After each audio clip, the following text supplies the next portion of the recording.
The truth about DEI, control, ideology, and the end of merit. Diversity, equity, and inclusion. Sounds great, right? But what if DEI isn't about fairness at all? What if it's really about control, ideological supremacy, and permanent institutional power? Let's break it down.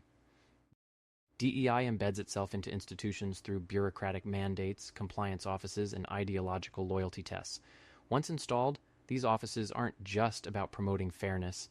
They dictate policy, hiring, and speech. Want a job?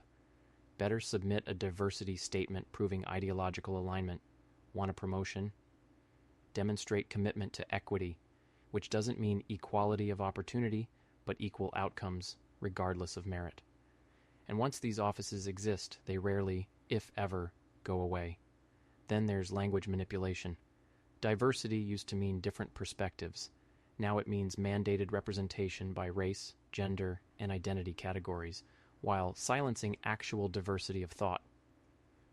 Equity sounds like fairness, but it's really about redistribution, taking from one group to benefit another, even if it's unfair. And inclusion? That's code for forcing ideological uniformity under the guise of creating safe spaces. If you question DEI's logic, you're labeled harmful or problematic. And let's not forget moral coercion. DEI enforces collective guilt based on identity, not actions. If you belong to the privileged group, you owe a moral debt that can never be repaid. Even if you've never discriminated against anyone, DEI frames you as part of an oppressive system. And if you push back, that makes you the enemy. You'll be sent to mandatory unconscious bias trainings where disagreement isn't tolerated. The goal isn't justice, it's ideological obedience. Finally, DEI never ends.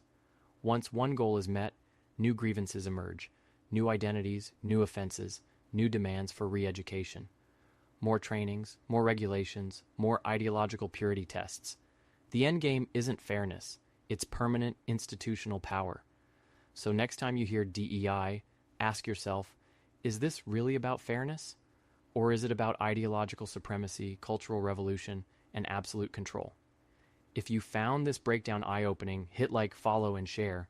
We have to stop the new form of Marxism that has arisen in the West before it is too late.